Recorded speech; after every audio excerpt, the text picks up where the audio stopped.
Fernando Arauz dejó finalmente su cargo como subsecretario de redes asistenciales tras los cuestionamientos por la gestión de camas críticas. En su reemplazo, el presidente Boric designó a Osvaldo Salgado. Vamos a conversar sobre este y otros temas con el exministro de Salud, Emilio Santelices. ¿Cómo está? Gracias por el contacto. Buenos días.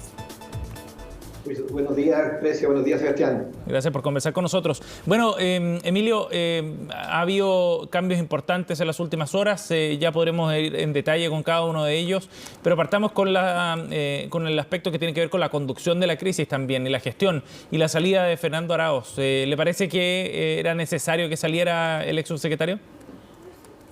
Sí, yo creo que todo lo que había ocurrido y más bien se había instalado una agenda política, le hacía mucho daño a lo que hoy día tiene que estar abocado el Ministerio, que es lo propio, que es la materia de salud. Y pienso que esta medida, y lo mismo dicho de la ministra, que veía con muy buenos ojos la llegada del doctor Salgado, porque él representaba experiencia, es precisamente lo que se necesita ahora, tener un equipo en primer lugar afiatado y en segundo lugar con experiencia.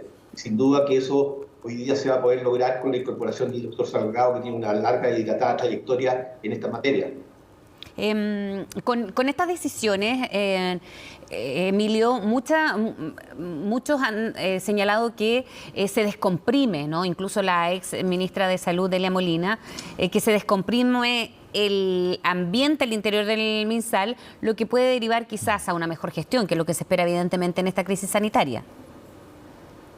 Sin duda, o sea, en estos momentos el quehacer tiene que ser de un equipo afiatado. Sabemos que la red propiamente tal es el músculo que opera. Aquí lo que había eran problemas de gestión y por más que la ministra hiciera los mejores esfuerzos, como de hecho no cabe duda que así lo ha realizado, para generar buenas políticas y tomar buenas decisiones en la planificación finalmente que tenía que ejecutar en la red, y ese equipo se veía que no estaba funcionando, de tal forma que esta medida viene a recuperar y a restablecer la tranquilidad y, como lo dijimos en la reunión de ministros, de exministros, aquí lo más importante es entregar a la ciudadanía una señal clara, categórica, de que la institucionalidad del Ministerio de Salud, por su dilatada trayectoria, no se puede ver vulnerada en términos de generar y resquebrajar las confianzas hacia la comunidad. Y eso es muy decidor y creo, valoro la medida que tomó el presidente en el día de ayer.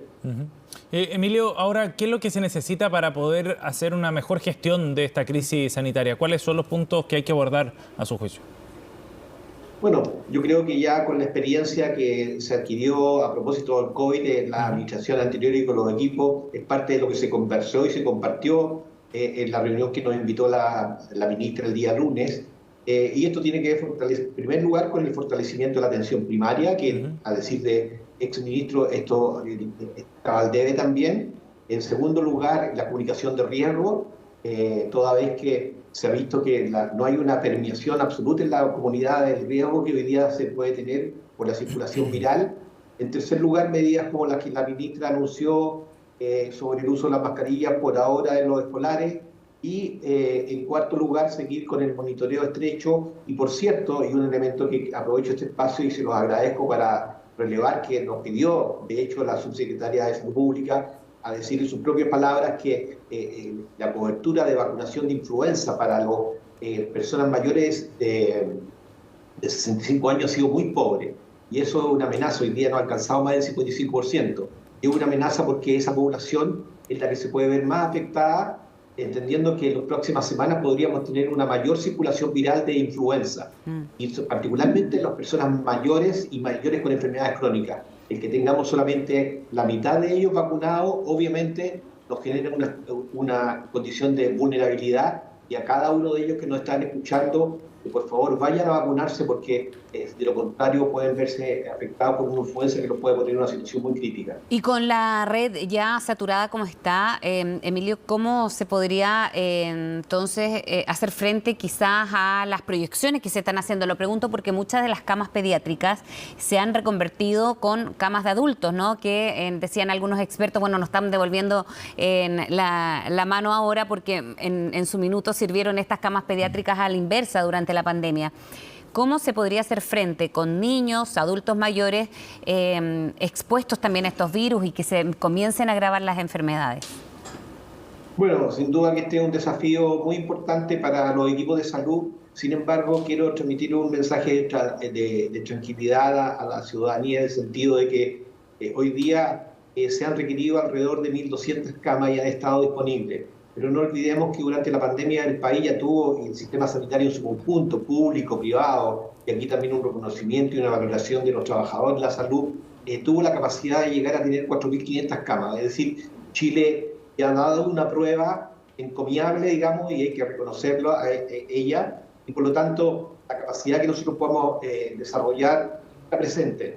Sin duda es distinto competir a camas críticas pediátricas, tienen mayor complejidad, eso también se sabe. Sin embargo, la envergadura del desafío, ahí tienen las capacidades para resolverlo, y entre las medidas que nosotros comentamos a la ministra, fue una experiencia que a mí me tocó llevar adelante, y ahí aparece justo precisamente las imágenes en el hospital de la urgencia de asistencia pública, en donde en un momento fuimos capaces de convertir las unidades críticas a 120 camas críticas.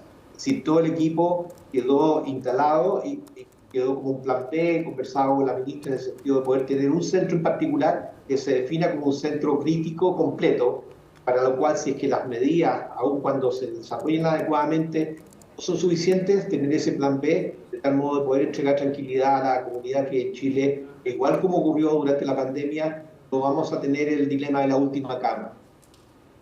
Emilio, desde el punto de vista de las medidas que se han ido adoptando complementarias, digamos, a la gestión de las camas y de los servicios de urgencia, ¿la decisión de adoptar las mascarillas y el uso obligatorio es suficiente a su juicio? ¿Es necesario adoptar otras medidas que en la experiencia del COVID, por ejemplo, hayan sido útiles y efectivas para evitar la circulación del virus? Bueno, precisamente este también es un tema que lo conversamos con las autoridades y bueno, ahí está el hecho de que tenemos una población que está un poquito más resistente por todo lo que ha tenido que vivir durante 2 años. Y a mí me pareció la medida que finalmente tomó la ministra de ir gradualmente y partir en lo particular con los niños, que son los más expuestos ahora, toda vez que el virus respiratorio sincicial afecta particularmente a los menores de 2 años, y en este caso en particular han sido menores de 4 años. El empezar con esta medida de manera parcial y me parece que es adecuado y que nos permita adaptarnos y hacer un llamado a la comunidad que colaboremos. Han aparecido voces disonantes que dicen, pero ¿por qué esto y no lo otro? En fin, todo eso es debatible, pero finalmente lo que tenemos que hacer es ser disciplinados. Aquí hay una autoridad que está tomando las mejores medidas, que tiene los mejores equipos de expertos, y nosotros tenemos que depositar la confianza en ese equipo, hoy día afiatado, ¿no es cierto?, para poder colaborar. Sin duda que si hay una medida, y eso también hay que decirlo, hay que ser transparente y honesto, que no funciona rápidamente, se tiene que revertir. Y no hay balas de plata, no hay fórmulas mágicas, sino que hay experiencia previa recogida y hay que expresarla nuevamente en los equipos y ver cómo funciona. Ese es el camino y no debemos alarmarnos si que el día de mañana la autoridad hace un cambio de opinión. Yo creo que eso es muy importante. Lo que hemos aprendido de la pandemia, entre otras cosas, es que tenemos que tener confianza en las autoridades sanitarias y que tenemos que colaborar con ellas con las medidas que se están tomando, porque de lo contrario, esto no se hace desde un lugar, sino que lo hacemos entre todos.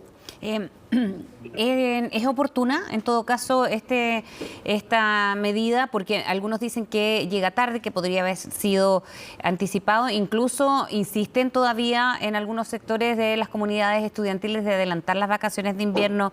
Emilio, ¿usted cree que sea necesario?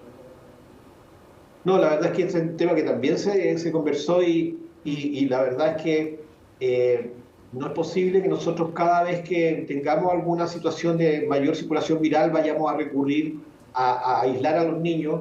Y ya la experiencia que nos mostró la pandemia, en donde fuimos de los países del mundo que tuvimos mayor confinamiento de los escolares, nos está pasando la cuenta. Sabemos que tenemos grandes problemas de salud mental, tenemos más de 50.000 alumnos que no volvieron al colegio, tenemos problemas también de violencia escolar y eso tuvo que ver con el confinamiento. Y yo creo que ahí hay que hacer un llamado al colegio de profesores, porque en ese entonces ellos se resistieron de manera infundada con las autoridades de entonces en poder abrir esta posibilidad de que los niños volvieran al colegio. Y hoy día nuevamente están de manera precoz y de lo único que sabemos de ellos es que llaman a paro y llaman a que los niños nos dejemos en las casas. Yo creo que no podemos seguir vulnerando y castigando el capital social y el activo de nuestro país, que son los jóvenes y los niños, en desmedro para buscar resolver algo que además no se resuelve de esta manera, porque las otras medidas debieran funcionar y, por otro lado, cuando probablemente las próximas semanas tengamos circulación de virus de influenza, ahí las poblaciones que van a tener un mayor foco van a ser los adultos que no están en el colegio. Es decir, hay un sinfín de razones y las consecuencias ya las tenemos. Yo creo que hay que tomar lecciones de eso. Tenemos que hacerle un llamado a los profesores que ellos sean parte de la solución y no parte del problema. Emilio, a propósito de la reunión que sostuvieron con el Ministerio de Salud, ¿usted ve apertura también para la colaboración precisamente para diseñar un plan y para tomar otras medidas que quizás no estaban contempladas originalmente? Sin duda, y eso fue una de las lo que más nos alentó a los ministros cuando tuvimos la reunión con la ministra Aguilera, en el sentido de que todos éramos un equipo y queríamos colaborar con ella y ponernos a disposición a lo que ellos requirieran. Y también fue muy señero que ambos subsecretarios, la subsecretaria pública y el ex subsecretario, también reconocieron que ellos habían sido tremendamente duros en las calificaciones de las autoridades anteriores, y ahí en presencia de ellos se disculparon porque entendieron que sus calificaciones habían sido insultadas e incluso habían sido a ratos destempladas. Yo creo que eso es importante valorarlo, porque aquí, junto con sacar lecciones de orden sanitario como las que estamos conversando, tenemos que sacar lecciones de la forma en que en el país resolvemos los disensos y los problemas. Está claro, ya no solamente a partir de esto hemos sacado lecciones, los lenguajes destemplados, como también las discusiones y las acusaciones infundadas no son bien recibidas, en primer lugar por la población, dos, nos alejan de las soluciones, y en tercer lugar enrarecen el clima que nos confunde y nos ofusca y nos pone mucho más lejos de tener una sociedad más sana, más integrada, más solidaria. Yo creo que y hay que sacar lecciones de cada uno de los hechos que hemos estado viendo en las últimas semanas a propósito de la situación de circulación viral. Bien, doctor Santelices, muchísimas gracias por hablar con nosotros esta mañana. Gracias a usted. Buen día, Florencia, Buen día, Sebastián. igual. Gracias, doctor.